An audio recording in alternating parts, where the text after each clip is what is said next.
Mom told me to leave in the middle of Thanksgiving dinner. No warning, no build-up, just a cold statement delivered between bites of stuffing and forced conversation. One second I was refilling water glasses, the next she was telling me I needed to stop depending on the family, as if I hadn't been the one quietly bankrolling nearly everything that kept them afloat. The dining room went dead silent. Nobody spoke up for me. Not Dad, not my brothers. And in that awful quiet, something clicked into place in my head. Not rage, clarity. Because if they honestly thought I was the one leaning on them, they were about to find out just how backwards they had it. I didn't storm out right away. I just sat there for a minute, watching the candlelight flicker across the china plates Mom insisted we use every year. From where I sat, everything looked normal. The turkey carved and plated, the good silverware, cranberry sauce in the crystal bowl. But when you grow up in a house like mine, you learn to read what's underneath. The tight smiles. The careful words. The things nobody says that matter more than what they do. My name is Olivia. I'm 39 years old, and I've spent most of my adult life trying to earn a permanent spot at this table that didn't come with conditions attached. At my job, I run operations for a mid-sized logistics company. I handle budgets, solve crises, manage people. But here, with my family, I'm just the daughter who makes everyone uncomfortable by doing too well. The sister whose success feels like a personal insult to everyone else. My mother, Patricia, controls the temperature of every family gathering. When she's pleased, everyone relaxes. When she's upset, we all tense up and try to fix whatever we broke. Today she was ice cold, and I couldn't figure out why. My father, Richard, kept his eyes on his plate, moving his mashed potatoes around like he was building a tiny fortress. Dennis, my older brother, stared at his phone even though the screen was black. And Kyle, my younger brother, had this little smirk playing at the corners of his mouth, like he'd been waiting years to watch me fall from grace. Here's what none of them seemed to remember. I'd been the safety net for all of them, over and over. When Dennis got hit with that lawsuit 3 years ago, he called me at midnight, panicking. I paid his legal fees, $18,000. When Kyle couldn't scrape together tuition for his son Braden's private school, I covered it without making him beg. When my parents' mortgage payment jumped and they started talking about selling the house, I quietly took over the difference each month.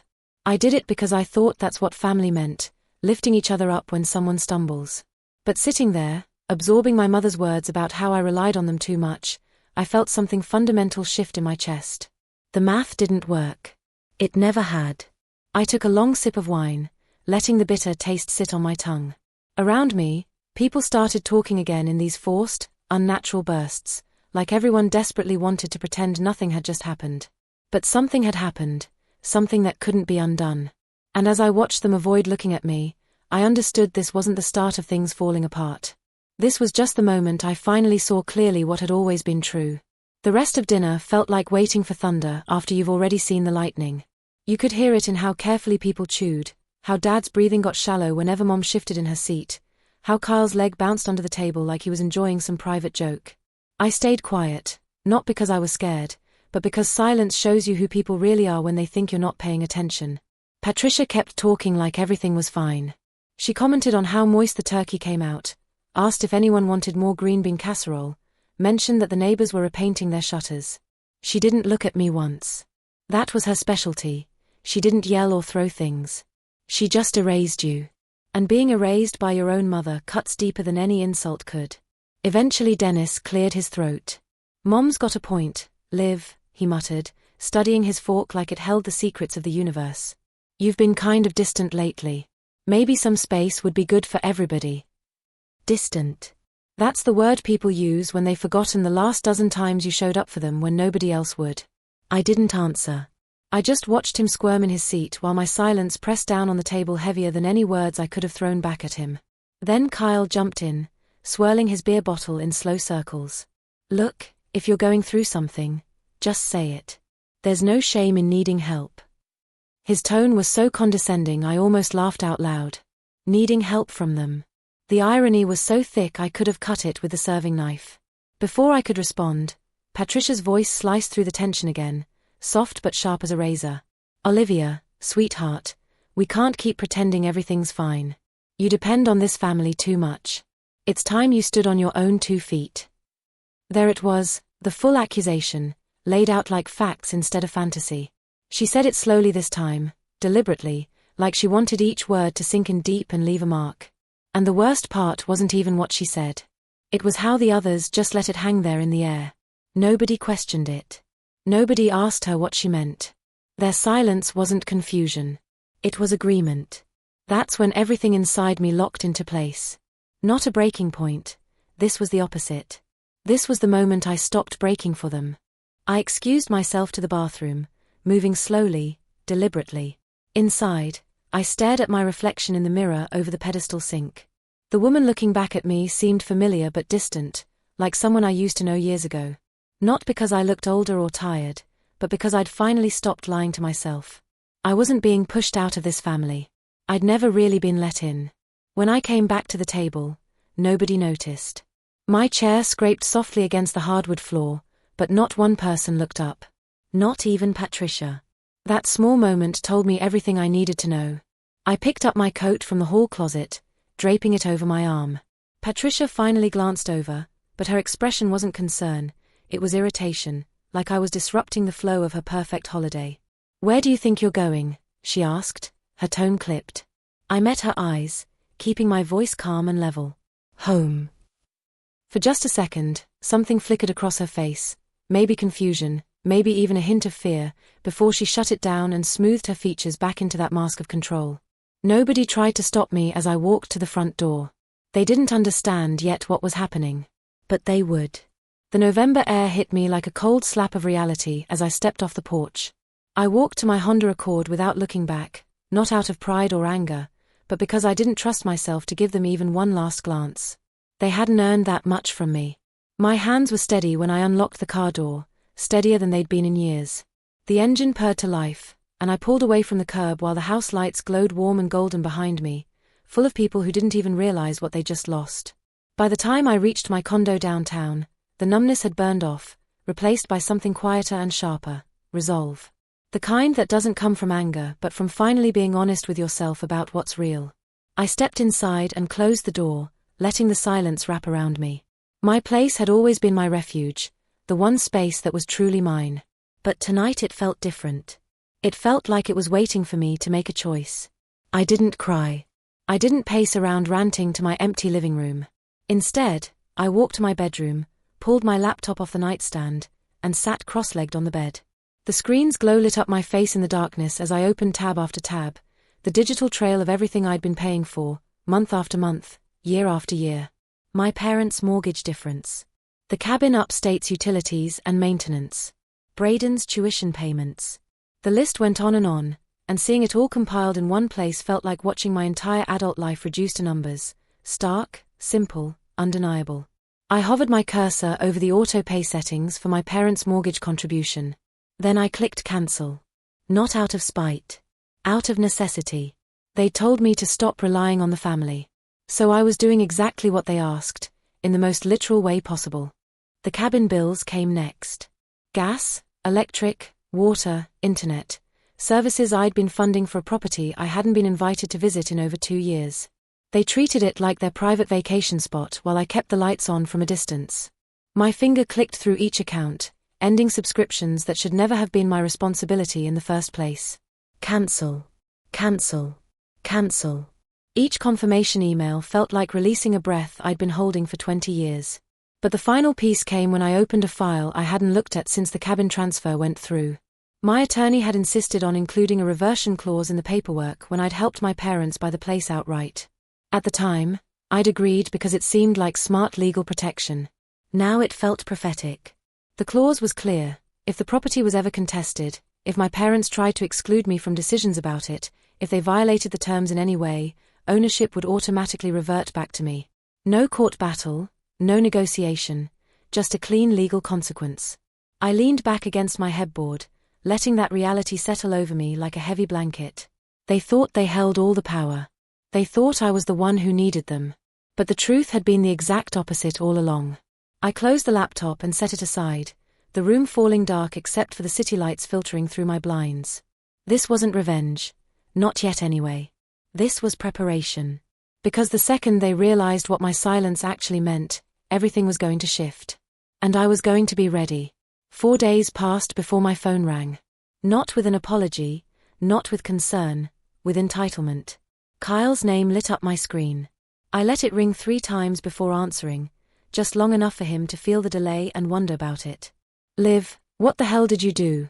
he snapped, skipping right over any pretense of civility. "The cabin's freezing, the heat won't turn on, and the Wi-Fi's dead. Braden was supposed to go up there this weekend with his friends." "Then I guess he'll have to stay home," I said, my voice perfectly calm. "What is your problem?" Kyle's voice cracked with genuine disbelief, like I'd violated some sacred unspoken contract to enable him forever. "I stopped paying for things I don't use," I replied simply. Silence. Heavy, angry, confused silence. Then he launched into this whole speech about family loyalty, about responsibility, about sacrifice. Funny how people only drag out those words when they want something from you. I let him finish his rant. Then I said just one thing: "You told me to stop relying on the family." "So I did." And I hung up. The next call didn't come from Kyle. It didn't come from Dennis either. It came from my father, a quiet, hesitant voicemail asking if we could talk things through like adults. The tone was familiar, desperate but trying to sound reasonable. They weren't worried about me. They were worried about what my absence was costing them. 2 more days crawled by before things escalated. A thick manila envelope showed up in my mailbox with a legal firm's return address embossed in the corner. Inside was a petition filed by my mother, asking the court to review the cabin transfer. She claimed she'd been under emotional distress when she signed and hadn't fully understood the terms. She was requesting that the property revert to her and my father. I sat at my kitchen island reading through the papers in a silence so deep it almost hummed in my ears. They hadn't even called me first. They'd gone straight to trying to take back something that wasn't theirs anymore. Not by accident, not out of confusion, by choice. That was it. The moment the blurry lines snapped into sharp focus. I contacted my lawyer that same afternoon. Martin skimmed through the documents, let out a long breath through his nose, and shook his head with something close to disbelief. "They don't have a case," he said flatly. "The reversion clause is ironclad. It states that ownership automatically returns to you if they contest the agreement or act against its terms. By filing this petition, they triggered the clause themselves. The cabin is yours again, Olivia. Legally effective immediately." I thanked him, not because I felt victorious, but because I finally felt solid ground under my feet after years of bending and twisting myself into shapes that fit everyone else's needs. When Martin suggested we set up a meeting with my family to address everything, I chose Murphy's Diner near my old neighborhood, the place with cracked vinyl booths and buzzing fluorescent lights. Familiar enough to keep emotions from boiling over, public enough to ensure nobody would make a scene. They showed up together, Patricia rigid with indignation, Richard avoiding eye contact like his life depended on it, Dennis pale and uncomfortable, Kyle visibly fuming. I'd already claimed a booth in the back corner. They slid in across from me like defendants facing a judge. My mother spoke first, her voice tight. "Olivia, this has gone on long enough. You've made your point." I studied her face carefully. Not a trace of regret anywhere, just annoyance that her plan hadn't worked. "Mom," I said evenly, "I didn't file anything." "You did." "That's because you blindsided us," she snapped, cutting me off. "Shutting off the cabin, the bills, you can't just expect us to." "I didn't expect anything," I interrupted calmly. "That's the difference between us." Her nostrils flared, but before she could launch into another attack, I placed a thick folder on the table between us. Not legal documents, my own records. 20 years of payments. Spreadsheets with rounded totals. Printed bank statements showing utilities, maintenance for their house, tuition support, medical bills, car repairs. Evidence of every quiet sacrifice they'd chosen not to remember. "What's this?" Dennis asked, his voice barely above a whisper. "Everything I've covered since I was 22, I said simply. My father's eyes scanned the first page and stopped cold. He blinked hard, like he was trying to clear his vision. "You paid this much?" "Yes." "For all of us?" Dennis whispered. "Yes." Kyle scoffed, but it came out shaky and uncertain. "So what? You think you're some kind of hero now? We never asked you to do any of this." "No," I cut in, my voice firm but controlled. "You expected it." A clear line fell across the table. The truth sitting there heavy and undeniable between all of us. I continued, keeping my voice calm but deliberate. Mom told me to stop relying on the family. So I did exactly what she asked. I stopped paying the utilities. I stopped covering the cabin expenses. I stopped funding the lifestyle you all built on the assumption I'd never walk away. Patricia stiffened in her seat. You're being dramatic. No, I said quietly. I'm being fair. I slid another document across the table, the reversion clause, highlighted and marked. This is the legal agreement for the cabin. The moment you contested the ownership, everything reverted to me automatically. You didn't lose the cabin because I took it from you. You lost it because you tried to take something that wasn't yours. My mother's face went completely blank. For the first time in my entire life, I saw genuine fear flicker in her eyes before she tried to hide it. But it was too late. I'd already seen it. My father leaned back heavily, looking like someone had punched the air out of his lungs. Dennis stared down at his hands like they held answers. Kyle's mouth opened and closed without any sound coming out. They weren't just shocked. They were exposed, stripped of the narrative they'd built where I was the needy one, the burden, the one who took instead of gave. I let the silence stretch out long enough for the weight of it to really sink in. Then I spoke softly, almost gently. I'm not doing this to punish you. I'm doing this because I should have set boundaries 20 years ago. You told me I relied on you. But the truth is, you were relying on me. And now you'll have to rely on yourselves. My mother found her voice at last, and it came out thin and brittle. We're your family. I know, I said. I loved you like family. I supported you like family. But you didn't treat me like one. I stood up, smoothing out my coat. From my wallet, I pulled out a $1 bill, crisp and new. I set it in the center of the table between the folders and documents. That's what remains, I said. Everything else I already gave. And you didn't even notice. Nobody moved. Not my father, not my brothers, not my mother whose blank expression was starting to crack into something that might have been regret, but far too late to matter now. I stepped away from the booth. Olivia, my mother called out, her voice breaking slightly on my name. I paused just long enough to hear it, but I didn't turn around. Some stories need a final line. This one needed the sound of a door closing. The diner bell chimed softly as I pushed through the exit, cold November air rushing in around me. And for the first time in my life, I didn't feel guilty for walking away. I felt free. In the days that followed, the quiet felt different. Not the kind of silence that comes from being shut out or forgotten, but the kind you earn after finally telling yourself the truth out loud and meaning it. My condo seemed brighter somehow, like the windows had been cleaned even though they hadn't. The morning light fell across my kitchen counter in soft golden stripes, and for the first time in years, I woke up without that tightness in my chest, that constant bracing for someone else's emergency that would somehow become mine to fix. Martin confirmed all the paperwork. The cabin was legally mine again, no dispute, no loopholes, just a clean reversion triggered by their own choices. He asked if I wanted to pursue damages or file anything further against them. I didn't. Justice doesn't need to be loud to be real. A week later, my father sent a short email. No Bible verses, no guilt trips, just a single line, "We're figuring things out." I hoped that was true. Maybe losing the support system they'd taken for granted would force them to grow in ways they'd never needed to before. Maybe it wouldn't. Either way, it wasn't my responsibility anymore. As for me, I took a long walk along the waterfront that weekend, letting the winter air sting my cheeks and turn them pink. I felt lighter, not because I'd won some battle, but because I'd finally put down a weight I was never supposed to carry in the first place. I hadn't abandoned my family. I'd simply stopped abandoning myself. In time, maybe they'll understand why I drew the line where I did. Maybe they won't. But I've learned something important. Boundaries aren't punishments. They're invitations for people to meet you with the same respect you've always given them. And if they can't or won't, you walk forward anyway, because your life belongs to you. My days are quieter now. Steadier. Finally, completely my own. And honestly, that feels exactly right.